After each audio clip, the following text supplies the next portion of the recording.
Hello दोस्तों, कैसे हैं सब। मेरा नाम है हिमांशु और मैं स्वागत करता हूं आप सबका आपके अपने चैनल कॉमिक वर्ल्ड पर। तो चलिए दोस्तों, आज हम शुरू करने जा रहे हैं राज कॉमिक्स में सर्वनायक सीरीज की 12वीं कॉमिक्स सर्व रन। वैसे तो दोस्तों ये कॉमिक्स मैं फरवरी के बाद डालने वाला था, लेकिन चूंकि आज मेरा बर्थडे है इसलिए मैंने सोचा कि आप लोग तो मुझे कोई गिफ्ट दे नहीं पाओगे, इसलिए सर्व रन के रूप में मैं ही आप लोगों को कोई गिफ्ट दे दूं। तो चलिए दोस्तों, शुरू करते हैं सर्व रन का पहला भाग।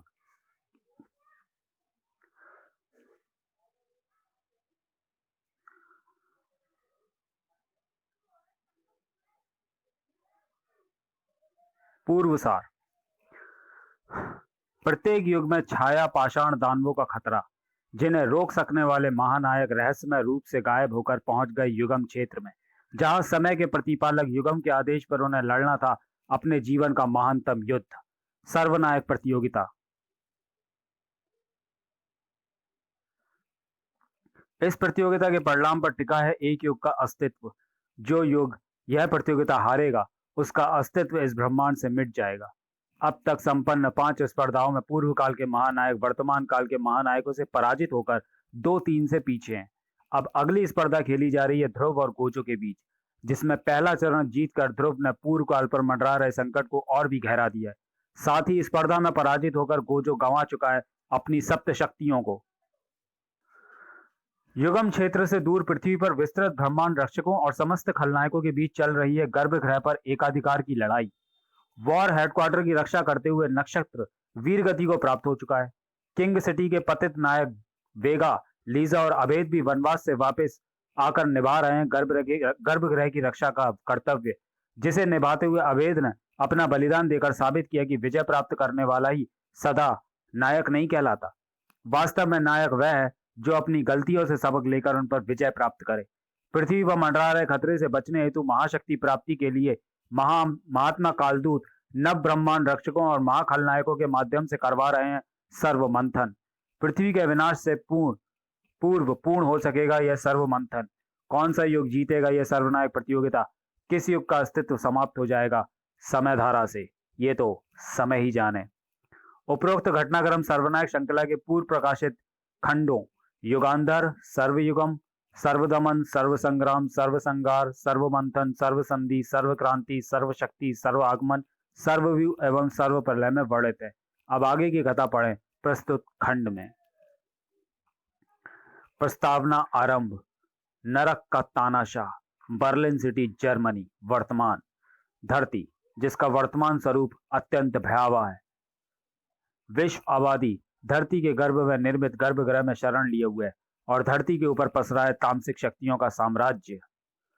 अपने अथक प्रयासों के बाद भी ब्रह्मांड रक्षक संसार के प्रत्येक व्यक्ति को सुरक्षित धरती के नीचे पहुंचा दे, ऐसा संभव नहीं था। अब भी ऐसे कई थे जो बच गए थे।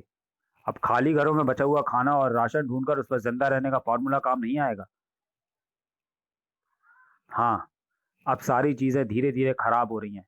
हम किसी दूसरी जगह जाएंगे, किसी और शहर में। अपनी बाकी जिंदगी विश्व भर में घूमते हुए काट सकते हैं हम। पागल मत बनो। हमें ब्रह्मांड रक्षकों की बात मानकर अंडरग्राउंड चले जाना चाहिए था। हमारी किस्मत अच्छी थी कि हम एस्ट्रॉइड्स के गिरने से नहीं मरे, पर हमारी किस्मत वाकई अच्छी थी कि हम उन ब्रह्मांड रक्षकों के बहकावे में नहीं आए। हम आजाद परिंदे हैं। ब्रह्मांड रक्षक हमें बंदिशों में बंद कर देते, कम से कम जिंदा तो रहते। यहाँ तो हर पल लगता है जैसे कि मौत के साए पीछे पड़े हुए हो। बकवास बंद करो। कौन से मौत के साए? मुझे तो कोई मौत के साए नजर नहीं। चा!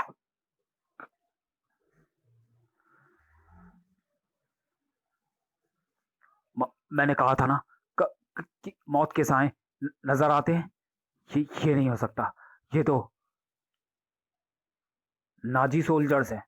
नाजी जॉम्बीज बोलो, पर ये मुर्दे जिंदा कैसे हो गए? ये मुर्दे जिंदा हो गए क्योंकि लौट आया इनका तानाशाह। दरिंदगी का तानाशाह अपना साम्राज्य फैलाने के लिए वापस आ रहा था। पर बर्लिन के दूसरे हिस्से में यह हलचल कैसी थी? फिर ये खुल रहा था, फिर से खुल रहा था नरक का द्वार। क्या फिर से धरती पर तामसिक शक्तियों का आधिपत्य जमाने आने वाली थी कोई महान नीच पाप शक्ति? या फिर सिर्फ इस बार नरक से आने वाली यह महाशक्ति महापापी और महानीच तो थी, परंतु उसका आगमन तामसिक शक्तियों का आधिपत्य जमाने के लिए नहीं था। तामसिक शक्तियों के सर्वनाश के लिए हो रहा था। धरती पर आ चुका था नरक का असली बेटा, मौत के देवता यमराज का दत्तक पुत्र, जिसे पूरा संसार पुकारने वाला था, नरक पुत्र रक्ष। हाँ, धरती, यह धरती, ऐसा लगा था जैसे कभी इसे दोबारा देख नहीं पाऊंगा।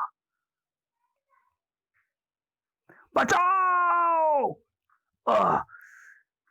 तेरी ये चीखें मेरी आत्मा को तृप्त कर रही हैं। पिछली गलती नहीं दोहरानी है मुझे। इस बार किसी का सहारा नहीं चाहिए। मेरा सिर्फ एक ही सहारा है, मेरी ये वफादार फौज। आज मेरा सपना पूरा होगा। विश्व भर पर लहराएगी नाजी पताका। कौन है तू? नरक पुत्र रक्ष। नरक का बेटा हूं मैं, यम का दत्तक पुत्र। इस संसार में आई हर पाप आत्मा को वापस नरक में भेजना मेरा दायित्व है, जिसे पूरा करने के लिए मुझे इस धरती पर भेजा गया है। और मेरा यहाँ प्रकट होने का अर्थ है कि सबसे पहले मुझे तुझे और तेरी सेना को वापस नरक पहुंचाना है। उससे पहले तू ही फ्यूहरर एडोल्फ हिटलर के मुहाफिजों द्वारा वापस नरक भेज दिया जाएगा। बहुत शक्तिशाली है तू। तुझसे मैं खुद ही निपटूंगा। हिटलर की आत्मा को जल्दी समझ आ गया कि रक्ष से टकराकर उसने गलती कर दी है। नहीं, मेरी उम्मीद से कहीं अधिक शक्तिशाली है तू। हिटलर का विश्व पर नाजी पताका फहराने का अभियान शुरू होने से पहले ही खत्म होने की कगार पर था। मैं इसका मुकाबला नहीं कर सकता। नरक की आग की तपिश मेरी आत्मा को झुलसा रही है। किसी भी पल यह मुझे वापस नरक में ढकेल देगा। अपनी शक्ति से नरक द्वार खोल दिया था रक्ष ने, और हिटलर की आत्मा उस द्वार के भीतर खिंच रही थी। नहीं! लेकिन अगले ही पल बाजी पलट गई। नरक द्वार बंद हो रहा है, यानी अगले ही पल नरक में खिंच चुका होता मैं। लेकिन इससे मुझे बचाने वाला मददगार कौन आ गया यहाँ? तुमने बचाया मुझे, पर क्यों? जीवो, क्योंकि हम दोनों एक दूसरे के पूरक हैं। एक के बिना दूसरा अधूरा, जैसे शरीर बिना आत्मा। यह जरूर तेरी कोई चाल है लड़के। तू या तो इस नरक के दूत के साथ मिला हुआ है, या फिर तू उन दोनों इंसानों, क्या नाम थे उनके, हाँ, नागराज और सुपर कमांडो ध्रुव के साथ मिलकर मुझे पकड़ने की चाल चल रहा है। नागराज और सुपर कमांडो ध्रुव। उन दोनों को तो खुद कोई पता नहीं है। क्या पता जिंदा है भी या नहीं। पर तू मेरी मदद क्यों कर रहा है लड़के? समय बहुत बलवान होता है हिटलर। जिसे आप तमाम उम्र सही मानते आए हैं उसे गलत, और जिसे गलत समझते आए हैं उसे एक ही पल में सही बना देने की ताकत रखता है। मेरी भी सोच समय के साथ बदल चुकी है, और बदल चुका है दुनिया को देखने का मेरा दृष्टिकोण। जिस संसार को बचाने चला था मैं, उसने ही मुझसे मेरी माँ को छीन लिया। यूं समझ लो, अब तुम्हारी और मेरी सोच एक है, और जब सोच एक हो गई है तो शक्तियां भी एक हो जानी चाहिए। तुम्हारे पास ऐसी शक्तियां कहां से आई कि तुम इस नरक दूत को परास्त कर सको? यह तो मुझ पर भी भारी था। मेरे नाना, मेरी माँ और मैंने अपना पूरा जीवन इन अलौकिक शक्तियों की खोज में ही लगाया था। यूं समझ लो, यह उन्हीं शक्तियों में से एक है। जीवों के बारे में जानने के लिए पढ़े नागराज और सुपर कमांडो ध्रुव का विशेषांक तानाशाह। मैं एक बार पहले भी तुम्हें अपने शरीर में धारण कर चुका हूँ। नतीजा ये था कि तुमने लगभग पूरे संसार को जीत लिया था। इस बार हम एकजुट होंगे और गर्भगृह के में कीड़े मकोड़ों की तरह पनप रहे मानवों का उद्धार करेंगे। सिर्फ जो श्रेष्ठ है उन्हें ही जीवित रहने का अधिकार मिलेगा, बाकियों को मिलेगा होलोकास्ट। फ्यूरर अपना मार्ग खुद चुनता है लड़के। अगर मैं तेरा यह प्रस्ताव अस्वीकार कर दूं तो तुम अपने इन सड़े गले मुर्दा सैनिकों के साथ भूत बनकर इस खाली बियावन जंगल में नाचते रहना, जब तक कि कोई दूसरा नरक का दूत आकर तुम्हें दोबारा नरक नहीं ले जाता। अपने जीते जी भी शायद हिटलर को कभी इतना सोच विचार करने की जरूरत नहीं पड़ी होगी। कुछ देर सोच में डूबी रही हिटलर की आत्मा। मुझे तुम्हारा प्रस्ताव स्वीकार है लड़के। कुछ देर बाद जीवो उस जगह से बाहर निकल रहा था, लेकिन उसकी आंखों में हिटलर की वहशियत और होठों पर कुटिलता थी, और नाजी जॉम्बीज की फौज उसके पीछे पीछे चल रही थी, क्योंकि अब वह सिर्फ जीवो नहीं था, अब वह उनका फ्यूरर था, उनका नरक का तानाशाह। प्रस्तावना समाप्त। ड्रैकुला और बार्डेलो अपनी अपनी दिशा निर्धारित कर चुके थे और अपने अपने शक्ति विस्तार के सफर पर कूच भी कर चुके थे। उद्देश्य दोनों का एक ही था, अपनी शक्तियों को दूसरे से अधिक बढ़ाना। सदियों से पिशाची शक्तियां इस पूरे संसार में सोई पड़ी हैं। इनकी ताकत का अंदेशा ना उस मूर्ख बार्डेलो को है, और ना ही उस बड़बोले सगम को। लेकिन अब अंदाजा हो जाएगा। जुटो मेरे अनुयायियों, एकजुट हो। तुम्हारा काउंट, तुम्हारा मालिक पुकार रहा है तुम्हें। और दोनों ही अपने इस मिशन में कोई कमी नहीं छोड़ना चाहते थे। धरती का एक ऐसा धरती का ऐसा कोई कोना नहीं होगा जहां वीर योद्धाओं के शव किसी न किसी युग में ना गिरे हों। समय और धरती की परतों के नीचे दबा ऐसा हर शूरवीर अब बारडोलो की सेना का हिस्सा बनेगा। लेकिन कई बार पूरी निष्ठा के लिए की गए हमारे प्रयास भी मनचाहा परिणाम नहीं दे पाते, क्योंकि नियति आने वाले समय के भाग्य में कुछ और ही लिख चुकी होती है। पहले उस पाप शक्ति के पास से महादेव के गणों का यह महाशक्तिशाली त्रिमुंड मिलना, और फिर इन मृत पाप शक्तियों का धरती पर विचरना मुझे शुभ संकेत नहीं दे रहे उल्लू। इनका अलख निरंजन करना होगा। उलुक उलुक उलुक। ये क्या है? उल्लू को आग किसने लगा दी?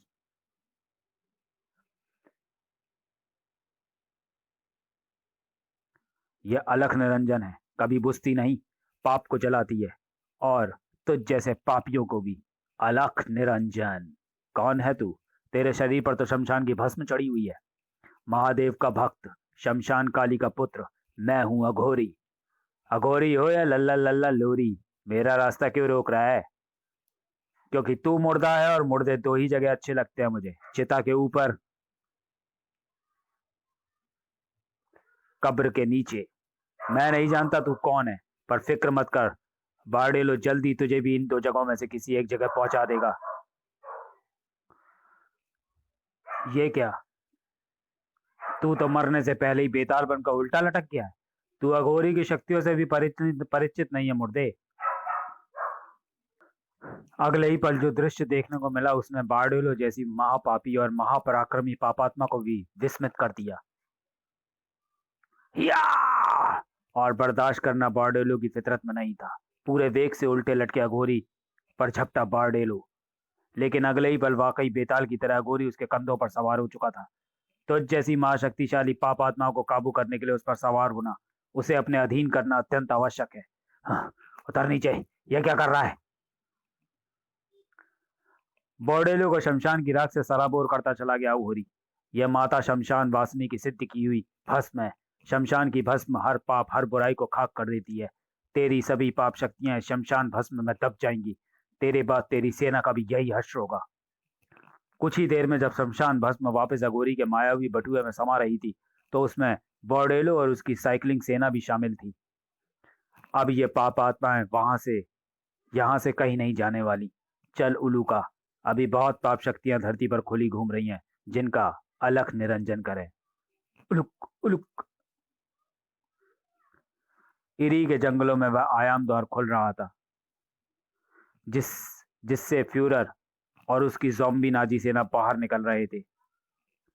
जीवो के गले से दो अलग आवाजें निकल रही थी, एक हिटलर की और दूसरी खुद जीवो की। यह कौन सी जगह है? हम यहाँ क्यों आ रहे हैं?